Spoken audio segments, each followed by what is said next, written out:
What's up, everybody? It's James here from the Sawyer Family Reviews channel. Today is Wednesday, January 31st, 2024, and this is the weekly comic book pickups video. Can you believe we're already through the first month of 2024? That's crazy. Crazy.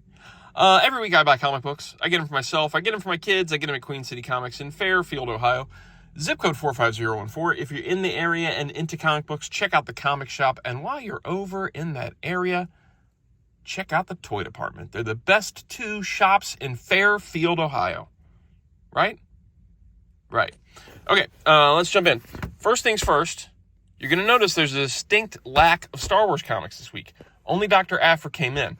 Now, all through Dark Droids, I was buying every Star Wars comic, and afterwards I was like, am I going to keep doing this? And I think as I put stuff away this weekend, as I was organizing all my comics, I've decided I'm not going to do that. I'm not going to continue on with buying every Star Wars comic. For one thing, I just don't have the space to keep doing that. And for another, I'm not reading them all. So I think I'm going to do the Thrawn book, and I'm going to pick and choose. So if they do like a Boba Fett comic, I'll probably buy that. If they do a one-shot that I think is really cool, like Jabba the Hutt one-shot, I'll do that. But I think my days of buying every Star Wars comic are done, which means that my days of buying comics on a regular basis may be coming to an end because I've trimmed down so much at this point of buying regular issues, just because I think the big two companies aren't really putting out really anything all that good, that it may get down to just buying comics for the kids at some point. I don't know. I don't know what the future holds. I don't think I'll ever stop buying comics. I always have a reason to buy comics.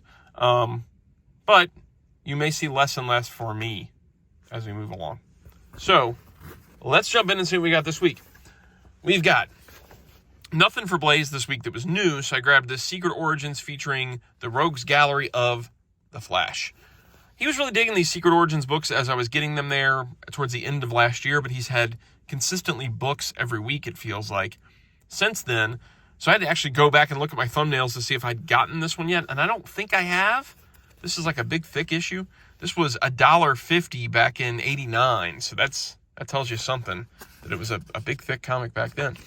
So we've got, let's see, this one's by Dan Mishkin and Gary Cohn, and arts by Paris Cullens and Tim Dizon by Chapter 1.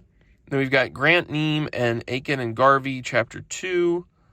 Howard Simpson and Anthony Van Bruggen, Chapter 3.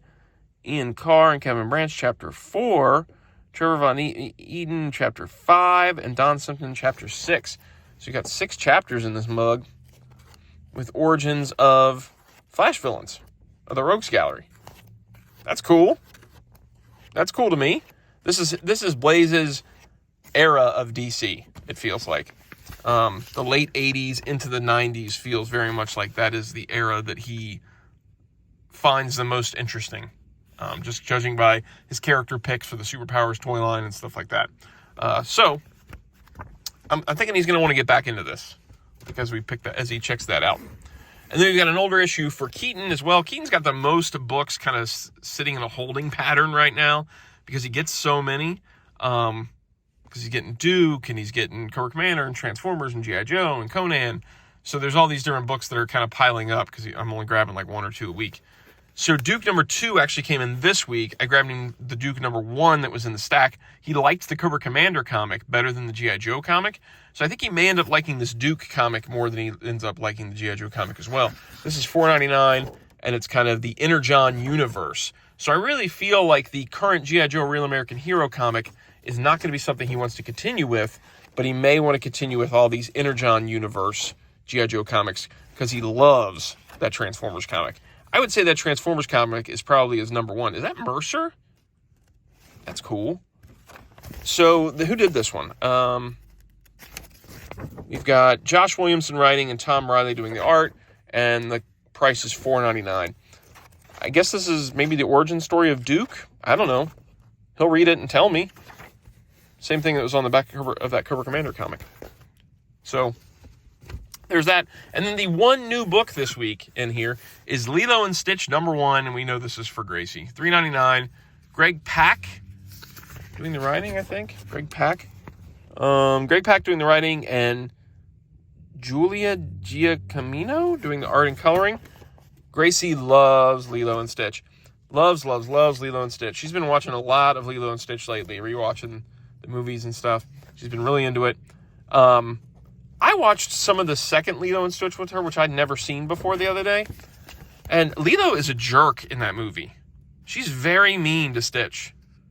In the segment I watched, she was very, very rude and very mean to Stitch. I didn't like it very much. It's like, man, Lilo is a brat.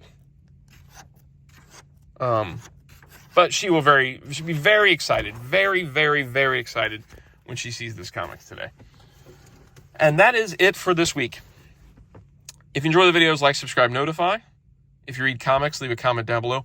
Let me know what you think. If you're a longtime comic collector, where you're at right now. Are you happy with where the things are at right now? Are you buying a lot of books right now? Or are you finding yourself facing the decisions that are harder and harder to make as to buying comics right now? You know, prices are high and quality, in my opinion, is not that great, especially from the big two. So I'd be interested to hear what other people have to say about that. All right, signing off on this one. See you guys next week.